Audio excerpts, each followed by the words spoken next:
I'm glad CCP finally fixed the jukebox.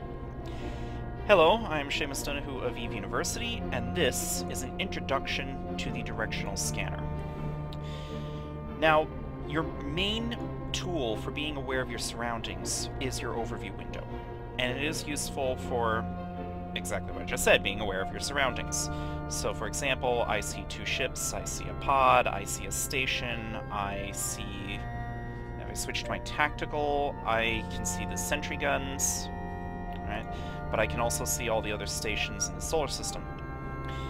There is another tool for being aware of your surroundings, and that's the directional scanner. Go to the capacitor donut, which by default appears at the bottom of the screen, though I believe you can also align it to appear at the top instead, if you want to. So to the left of the capacitor donut, you have the scanner button, and then you go to the directional scan tab.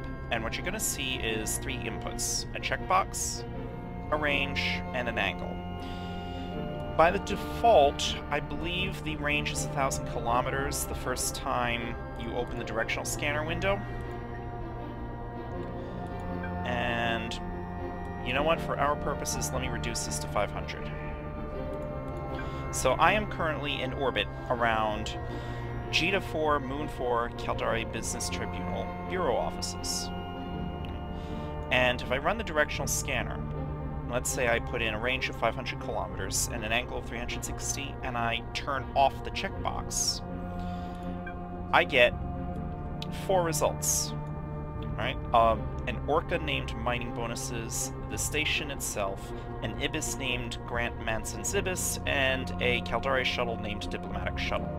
And if I look up at my overview, those objects are present. So here's the Orca, here's the Caldari shuttle, there's the Ibis, one of those things just warped off, and there's the station. What do these inputs mean?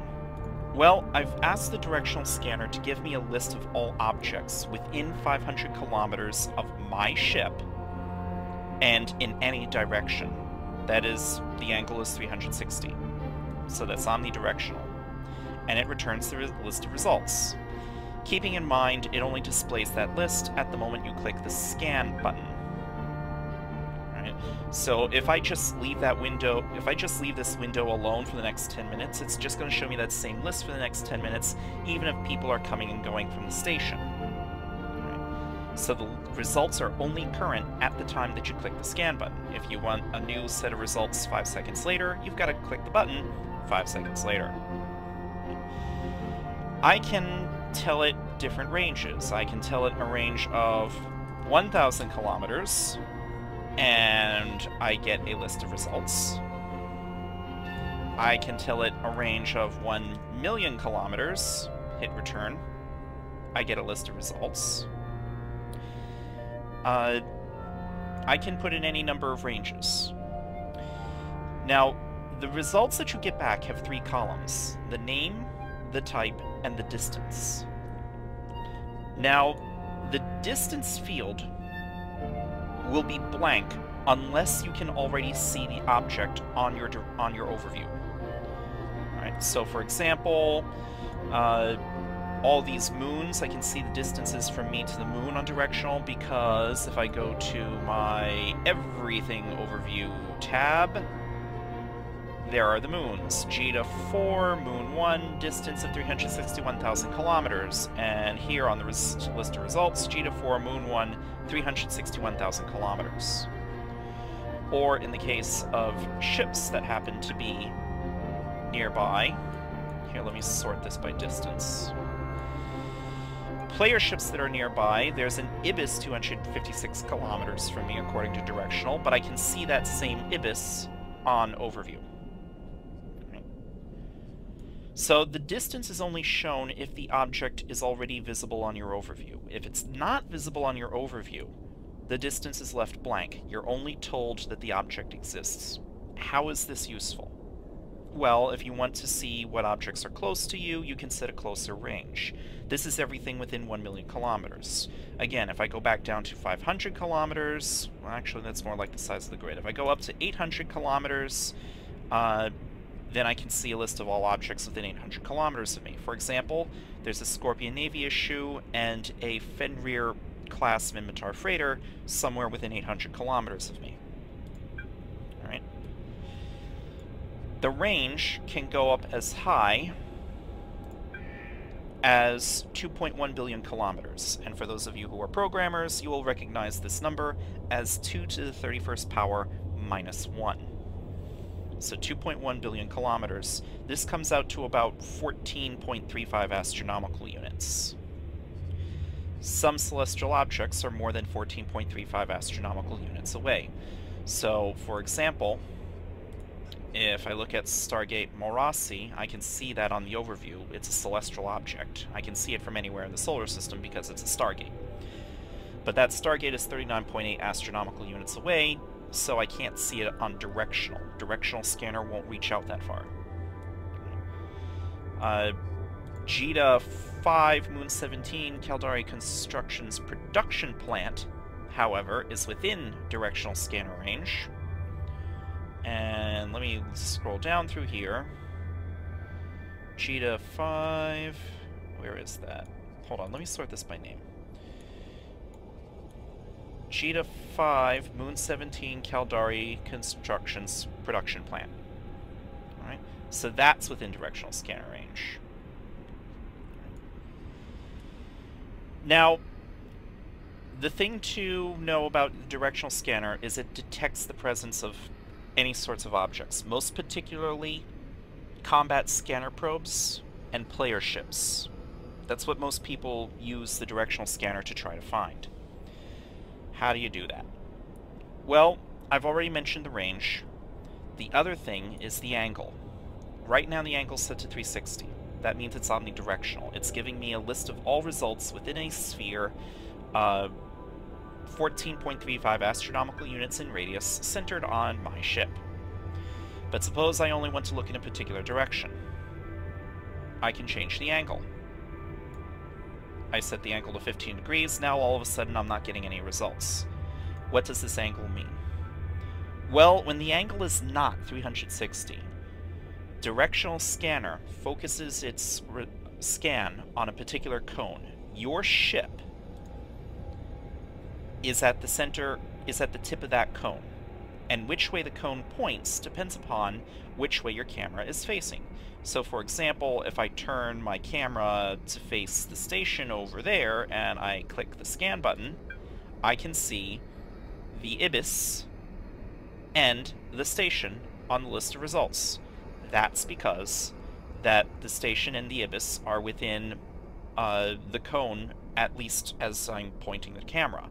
If I move the camera over here, then those two objects disappear from the directionals. Well, if I move the camera and then click the scan button, those two objects disappear from the directional scanner because they're not within 15 degrees in front of the camera. So let me aim the camera over at Jita 4 in the distance. And I will click the scan button. So now I see a whole bunch of results. There's Jita 4 Moon 9. Where is that?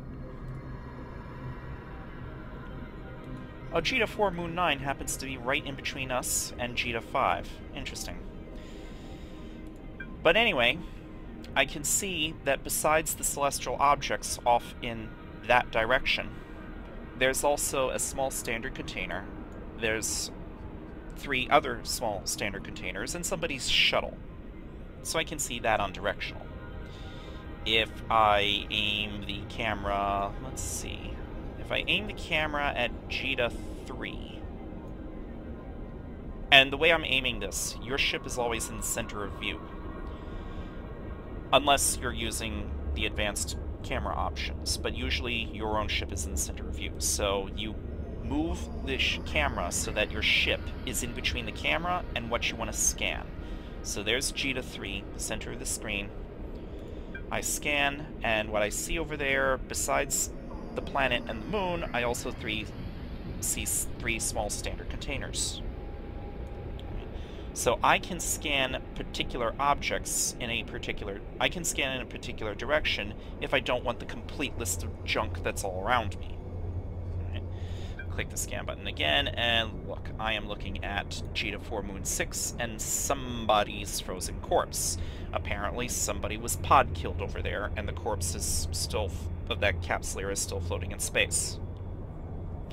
That capsuleer has since reincarnated in a different body, and is flying around somewhere. But anyway. If I aim the camera over at Caldari Navy Assembly Plant, and I click the scan button, I now have an entire list of junk. Alright, so that suggests that all of these objects that I'm seeing on Directional Scanner are near that station. That doesn't necessarily have to be the case. The station is only 1,078 kilometers away, and my maximum range on the Directional Scanner is 2.1 billion kilometers.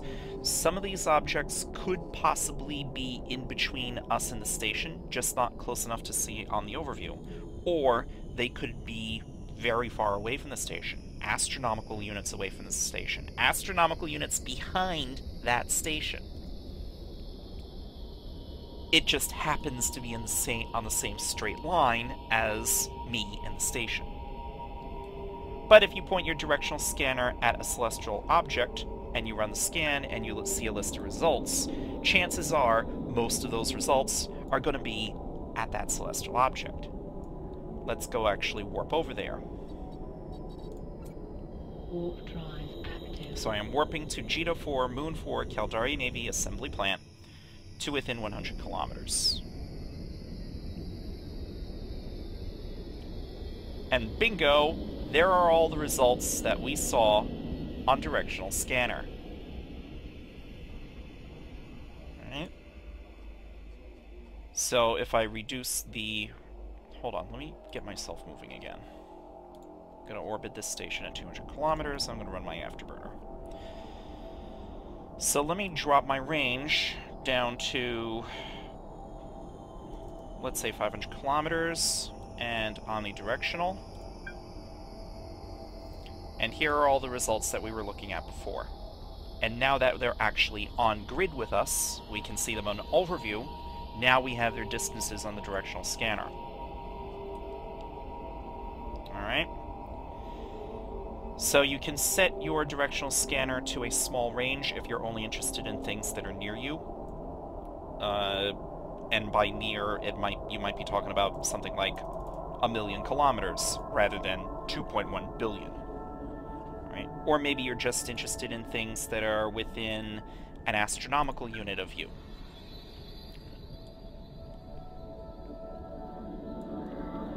And if you want to go looking for things, you can change the angle and scan in particular directions.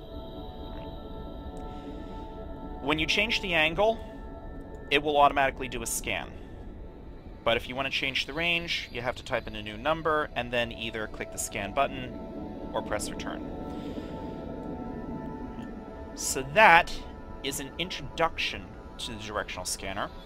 In future episodes, I will go over the defensive and offensive uses of the directional scanner. In the meantime, thank you for watching.